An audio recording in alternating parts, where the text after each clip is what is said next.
ሰላም አለይኩም ወራህመቱላህ።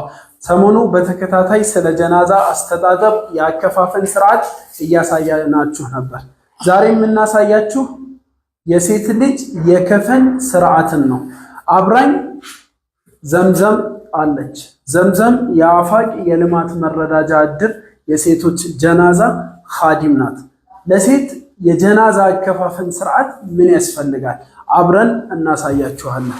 ዘምዘም በመጀመሪያ ለሴት ልጅ ምንድነው የምናዘጋጀው ለጀናዛ?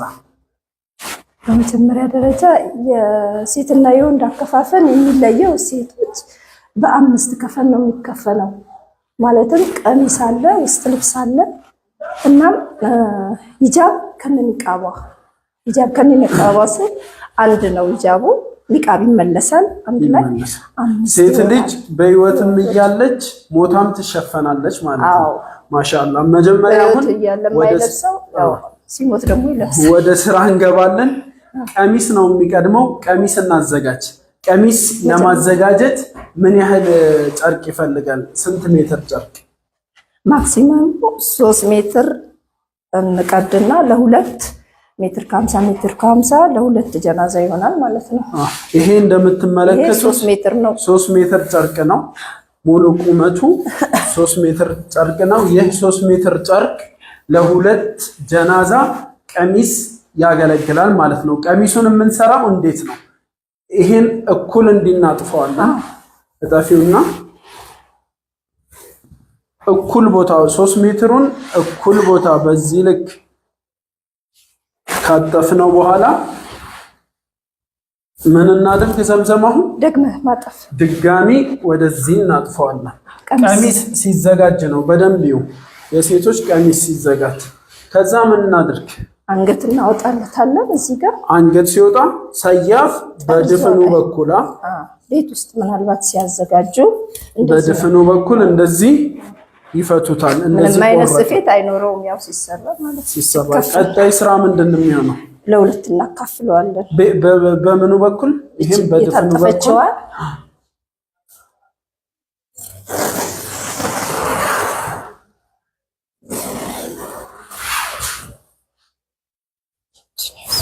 እንዲህ ያዝልሽ። እሺ ለሁለት አካፈል ነው ማለት ነው። ይሄን አቡጀዲ ሁለት ቀሚስ አገኘን። አሁን ያለን አንድ ጀናዛ ስለሆነ የምንጠቀመው አንዱን ቀሚስ ነው። ይሄኛውን እንመልሰዋለን። አንዱን ቀሚስ በዛ በኩል አዘጋጅተናል። እስቲ ቀሚሱ ተዘጋጀ። ቀሚሱ ይሄን ይመስላል። በኋላ ላይ አስክሬኑ መጥቶ ስንከፍነው ይበልጥ እናሳያቸዋለን። አሁን ወደ ማዘጋጀቱ እንሂድ። ዘጋ ገመዶችን ልክ እንደ ወንዶች ጀናዛ ገመድ መጀመሪያ እንዘረጋለን። ገመድ ከስር ማሰሪያ የአስክሬኑ ማሰሪያ ገመድ ይዘረጋል። 4 ነው 5 ገመድ እንደሚበቃው መጠን እንዘረጋለን። በዚህ መልኩ 5 ገመድ ከዘረጋን በኋላ የሴቶች ጀናዛ ከስር መጠቅለያው 2 ብቻ ነው። የወንዶች 3 ነው። ከስር የሚጠቀለለው በ2 ነው። 2 ብቻ። ይሄኛውን እንዘረጋዋለን። የመጀመሪያውን እንዲህ እንዘረጋዋለን። በተለመደው መልኩ ሽቶ እንቀባዋለን። ይሄን አቡጀዲ። ከዛ በተመሳሳይ ይሄንም እንዲህ እንዘረጋዋለን። እንዲህ እንፈታለን። ከፈታን በኋላ አሁን ምንድን የምናደርገው? አስክሬኑ ነው የሚመጣው ወይስ ቀሚሱ ምናምን ይዘረጋል? አልጨረስንም ማለት ሙሉ ልብሱን እንዘረጋለን።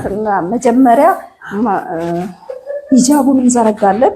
ሂጃብ እሱ ጋር ከመጠቅለያ ቀጥሎ አሳያቸው። ሂጃቡ ምን ሲዘረጋ እንደዚህ 90 ሳንቲም ናት። 90 ሴንቲሜትር በ3 ማዕዘን ነው አንድ የሚዘረጋው። 3 ማዕዘን አንዷ ጠርዝ ማጅራቷ ስር ይውላል። አንዷ ጠርዝ የአስክሬኑ ማጅራቷ ስር ከፍ አድርገሽ አንድ ያሳያቸው። 3 ማዕዘን እንደዚህ በ3 ማዕዘን። ከዛ አንዱ ማዕዘን ጀርባዋ ስር አለ። አንዱ በትከሻዋና በትከሻ አንዱ ይሄ ኒቃብ ተመላሹ ከኋላ ይታላል ማለት ነው። በቃ አስክሬኑ ሲመጣ በደንብ እናሳያቸዋለን።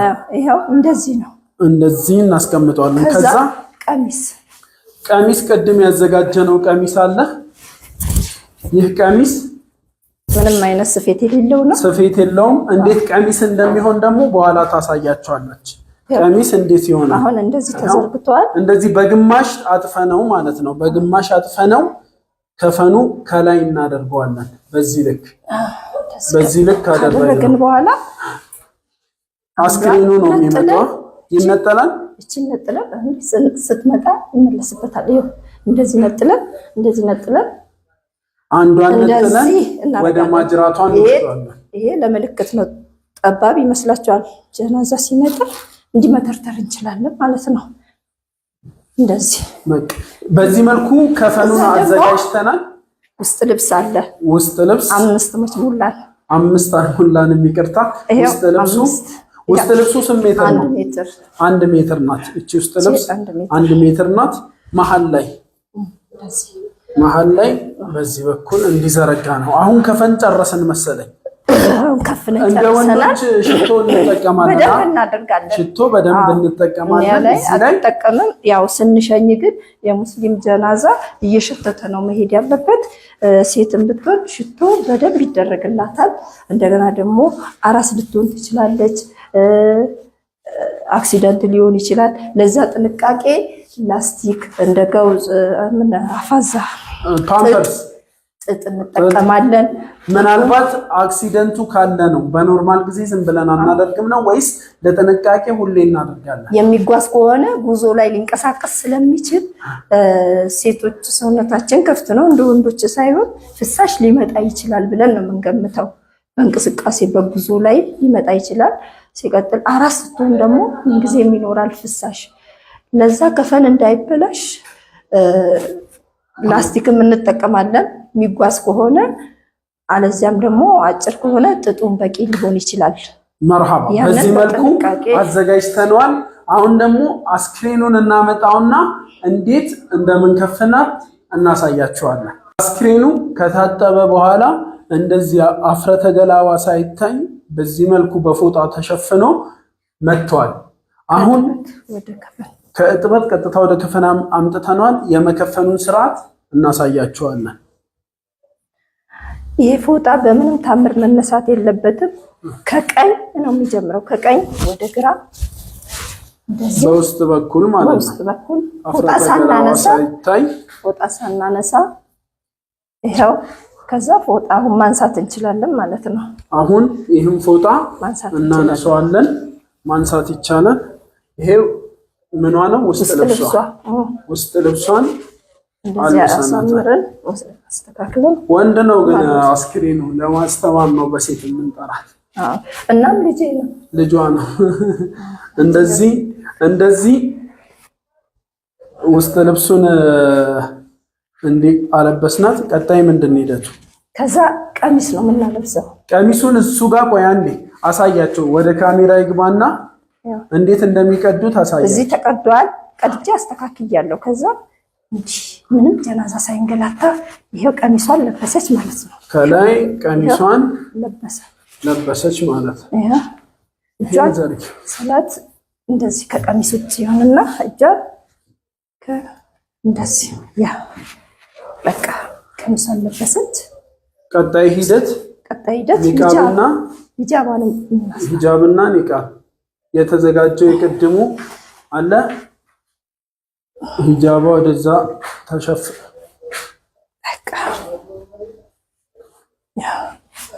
እቺ ሂጃብ ናት። ሂጃቡን አንዱ ማጅራቱ ስርና ማጅራቷ ስርና አንዱ ጫፍ ደግሞ ወደ ኋላ ተወርውሯል። 2 ግራና ቀኝ አለ። ከዛ ከረሜላ እናስራለን። የከረሜላ አስተሳሰር ደስ ያርገን። እቺኛው ጫፍና እቺኛውን ጫፍ እንደዚህ ማሰር።